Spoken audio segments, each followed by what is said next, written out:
से कितने लोग आज भी लोगों पर डिपेंड हैं? Tell me. प्यार के लिए, इज्जत के लिए, हर चीज के लिए। मैं आपको बताना चाहता हूं, अगर आप दूसरों पर निर्भर हैं, जानते हो क्या कहती है बाइबल? दूसरों पर निर्भर कैसे रिया जाता है? कितने लोग ये बात जानते हैं? ओल्ड टेस्टामेंट में बाइबल कहती है, अगर कोई पुरुष स्त्री के साथ व्यभिचार करे, लिखा है वो श्रापित हो। राइट? अगर तुम में से कोई किसी का बदन उगाड़े, बाइबल कहती है वो श्रापित है। उसके बाद बाइबल कहती है, अगर तुम्हारे बीच में कोई माता पिता का अनादर करे तो वो श्रापित है। हम ये श्राप है ना बहुत अच्छे से याद रखते हैं, पर आप में से कितने लोग को ये श्राप याद है? श्रापित है वो जो कोई मनुष्य पे भरोसा करे। Tell me. हाँ, जानते हो, जब आप है ना किसी इंसान पे प्यार, इज्जत, पैसों के लिए जिस किसी पे आप डिपेंड हो जाते हो ना, आप जानते हो आप क्या करते हो? मैं आपको बताऊं, आप है ना उस आदमी की आराधना करते हो। आप उससे कहते हो, तू मेरा परमेश्वर है, मैंने तेरे नाम का बपतिस्मा लिया है। कई लोग कहते हैं मूर्ति पूजा का मतलब होता है सिर्फ मूर्ति की पूजा करना। जानते हो इफिसियों में पौलुस क्या कहता है? लालच जो मूर्ति पूजा के समान है। पढ़िए आराम से। आज देखिए मसीह लोग कितना बाइबल से दूर चले गए हैं। उन्हें लगता है सिर्फ मूर्ति पूजा जो है वो सिर्फ एक मूर्ति की पूजा करने से है, लेकिन बाइबल कहती है नहीं, अगर तुम्हें जरूरत से ज्यादा कुछ चाहिए तो उनमें और तुम में कोई फर्क नहीं है। Always remember this things. मैं आपको आज यही बताना चाहता हूं, उस आदमी के सामने परमेश्वर खड़ा था, लेकिन जानते हो उस आदमी की निगाह कहां पर थी? पानी पर। प्रभु मेरे पास कोई नहीं है जो मुझे उठा के पानी में फेंके। सृष्टिकर्ता सामने खड़ा है, लेकिन फिर भी ध्यान सृष्टि की ओर लगा हुआ है। एक आदमी ने, जब मैं बाहर प्रचार करने के लिए गया था, एक आदमी ने मुझसे एक सवाल पूछा। जानते हो क्या? बोला, सूरज भाई एक बात तो बताओ, आप कहते हैं परमेश्वर दयालु है, परमेश्वर प्रेमी है। उसने बोला, बदर मैंने आपके सारे वीडियोस देखे। बोला, बदर मुझे एक बात तो बताओ, आप बोलते हो परमेश्वर दयालु है, अनुग्रहकारी है, भला है, प्रेम करता है। बोला, यार क्या ये सही है कि एक फल खाने से उनको निकाल दिया गया? ये किस प्रकार की दया है तुम्हारी? हाँ, एक आदमी ने लकड़ी मारी कहां पर, उसको कनान नहीं जाने देता है। ये किस प्रकार की दया है? और वो आदमी बाइबल का एक विद्वान था। कम से कम उनकी उम्र मेरे ख्याल से 60 से ऊपर थी। और जब उन्होंने प्रचार सुना तो उन्हें लगा कि शायद मैं उनके कुछ सवालों का उत्तर दे पाऊं। हम सामने सामने बैठे हुए थे। उन्होंने बोला, यार एक फल खाया, उसको घर से निकाल दिया।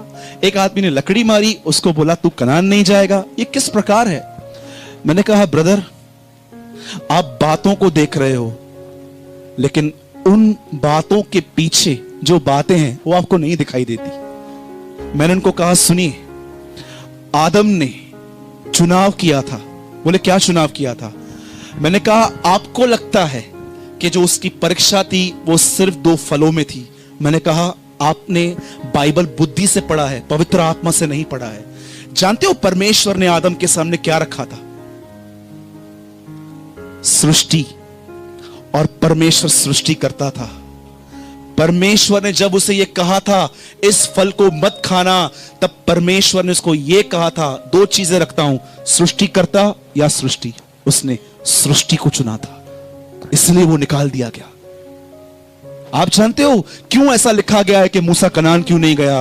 अरे मुझे एक बात बताओ, परमेश्वर आपको आदर देता है इज़राइल के सामने कि ये मेरा दास है जिसके सामने मैं बातें करता हूं। ये आदमी जिसको परमेश्वर ने आत्मा में इतना उठाया, और वो आदमी अंतिम दिनों में इतना केयरलेस हो गया, उसने परमेश्वर का नाम नीचे किया। और आप बोलते हो ये छोटी बात है? परमेश्वर ने तुम्हें अभिषेक दिया, परमेश्वर ने तुम्हें वचन दिए, परमेश्वर ने तुम्हें एक अच्छी कलीसिया दी, परमेश्वर ने तुम्हें एक अच्छा सीनियर दिया, उसके बाद भी तुम चुप चुप के पाप करते हो और बोलते हो छोटी बात है। तुम्हारी नजर में छोटी बात होगी, परमेश्वर की नजर में नहीं। याद रखिएगा एक बात, परमेश्वर ने अगर आपको कुछ दिया है तो वो आपसे 10 गुना ज्यादा उम्मीद भी रखता है। क्या कहा प्रभु ने? जिससे मैंने दिया है। एक स्टोरी बताता हूं आखिरी, और मैं 2 मिनट में मैसेज खत्म करूंगा। सुनिए, आप में से कितने लोग ये स्टोरी जानते हैं बाइबल के अंदर? आप जानते हो आप में से बहुत सारे लोग आत्मा में क्यों नहीं बढ़ पाते? मैं आपको बताऊं, क्योंकि आपको पीठ पीछे लोगों की बात करने की आदत है। इसीलिए आज परमेश्वर आपको अभिषेक नहीं देता है। You are so careless. एक बहन है, she is living in Mumbai, Bombay में रहती है। वो बोलती है, ब्रदर मैं बहुत प्रेयर करती हूं, इतना प्रेयर करती हूं, इतना प्रेयर करती हूं। मेरे चर्च में मेरा नाम जानते हैं क्या है? हन्ना। बोलती है, ब्रदर मैं इतना प्रेयर करती हूं, इतना प्रेयर करती हूं, पर ब्रदर मैं आपको सच बताती हूं, मैंने ये कभी महसूस नहीं किया है कि प्रभु मुझे अपनी आत्मा से भरे। मैंने कहा, मैं आपको बताता हूं। मैंने उनको कहा, जब आप अपनी सहेलियों के साथ बैठते हो ना, आप लोगों की निंदाएं करते हो। बोलती है, हां। मैंने कहा, परमेश्वर मूर्ख नहीं है। God can not be mocked. परमेश्वर को ठट्ठों में उड़ाया नहीं जाता। आप एक तरफ से लोगों की निंदा करते हो और दूसरी तरफ आप प्रभु को बोलते हो, मेरे को अभिषेक दे। सुनिए, आप है ना, 2 लोगों को बहुत आसानी से मूर्ख बना सकते हो। जानते हो? 2 लोगों को, एक अपने आप को, दूसरा आपके साथ रहने वालों को। परमेश्वर को मूर्ख बना के दिखाओ। मनुष्य जो बोता है वही काटेगा। आप चाहते हो परमेश्वर आपको आत्मा से भरे, तब आप यहां से निकलने के बाद किसी के लिए कुछ मत बोलो। एक आखिरी स्टोरी जो मैं बता रहा था वो यह है, सुनिए। A last thing, listen very carefully. यीशु मसीह ने उठाए जाने से पहले अपने चेलों को एक साथ बिठाया था और उसने कहा कि मैं किसको 10 थोड़े दूंगा, किसको 5, किसको 3। 10 वाले ने 20 बनाए, 5 वाले ने 10 बनाए, 3 वाले ने 6 बनाए। राइट? उसके बाद बताइए, एक आदमी ने जिसको कुछ तोड़े दिए गए थे, उसने कुछ भी नहीं किया। क्या किया बताइए? जब स्वामी आया तो उसने आके क्या कहा? क्या तू मेरा स्वभाव नहीं जानता? बोलता है, क्या है तेरे स्वभाव में? मैं वहां काटता हूं जहां मैं बोता भी नहीं हूं। That is god's nature. किसके लिए? उनके लिए जिसको उसने बहुत दिया है। याद रखना। आप जानते हैं, एक कड़वी सच्चाई बता के I'll finish. Listen. आप जानते हैं, मसीह जीवन में सबसे स्ट्रिक्ट जजमेंट किसके ऊपर आएगी? सबसे कड़ाई से न्याय किसका होगा? मैं आपको बताऊं? हां, मैं आपको बताना चाहता हूं। एक सच्चाई है, इसको हमेशा जानिए। हमारे कलीसिया में एक भाई आता है। जब वो प्रभु में नया नया आया था तो वो प्रभु में बहुत आगे था। इन दिनों में वो थोड़ा आत्मा में पीछे हो गया है। जानते हो, अभी वो प्रभु में बढ़ने की भी कोशिश नहीं करता है। जब मैंने उसको बोला, ब्रदर कल भी वापस आना है, आज ही वापस आ जाओ ना।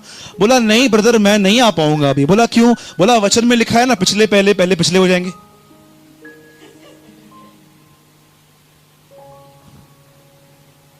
इस बाइबल को आत्मा से पढ़ो।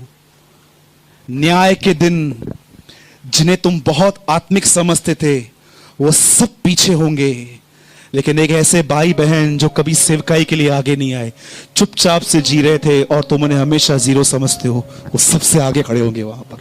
That is a Lord's word. That is a Lord's word. वो बहनें जो आपको आत्मिक दिखती हैं पर उनका जीवन आपको नहीं पता, बाइबल ये कहती है ऐसा संभव है उस दिन वो सब पीछे होंगी। लेकिन वो बहन जो बेचारी किसके लिए कुछ नहीं कर पाती थी, सिर्फ घर पे बैठ के दुआएं करती थी। यीशु मसीह यह वचन कलीसिया के लिए नहीं, यीशु मसीह यह वचन न्याय के दिन के लिए कह रहा था। एक दिन जानते हैं क्या हुआ? मार्टिन लूथर जब परमेश्वर की सेवा कर रहे थे, एक पास्टर उनको इतना सताता था, इतना परेशान करता था, वो जहां कहीं भी जाता प्रचार करने के लिए वो पर्चे बांटता था। अरे मत जाओ, झूठा भविष्यवक्ता आया हुआ है, और वो सबके पर्चे बांटता था। एक दिन मार्टिन लूथर बीमार पड़े, हॉस्पिटल में सोए हुए थे। एक आदमी ने, जानते उसके आके क्या पूछा? बोला, लूथर एक बात पूछना चाहता हूं, जिस आदमी ने तुझे सताया है, तुझे लगता है ये स्वर्ग जाएगा? बताइए लूथर ने क्या कहा होगा? अगर आप होते तो आप क्या बोलते? नहीं नहीं, मैं कहां से जा पाएगा ये आदमी, ये गया तो मतलब परमेश्वर अन्यायी है हम तो ऐसा कह देंगे। आप जानते हो लूथर ने क्या कहा? 100% वो जाएगा, लेकिन मुझे दिखाई नहीं देगा। मार्टिन लूथर को कोई सता रहा था,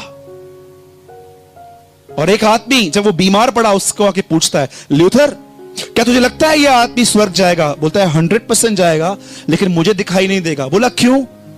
बोला वो सिंहासन के बहुत आगे होगा, मैं बहुत पीछे रहूंगा। That is the spirit of sun brother Martin Luther. बोला ये आदमी स्वर्ग में प्रभु के बहुत करीब होगा, मैं पीछे रहूंगा, मेरे को कहां दिखाई देगा। ये संतों की आत्मा है, इसलिए प्रकाशित वाक्य कहती है, मैं नबियों की आत्मा का परमेश्वर हूं। I am the Lord of spirit of profits. मैं आज यही आपको समझाना चाह रहा था। आशीषित हैं आप जब आपकी मदद करने वाला कोई नहीं, यीशु मसीह आपके पास आएगा।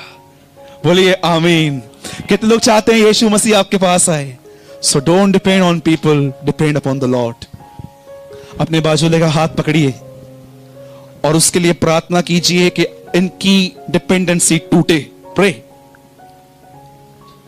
प्रभु मैं प्रार्थना करता हूं इनकी निर्भरता टूटे, मनुष्यों से मदद आना बंद हो।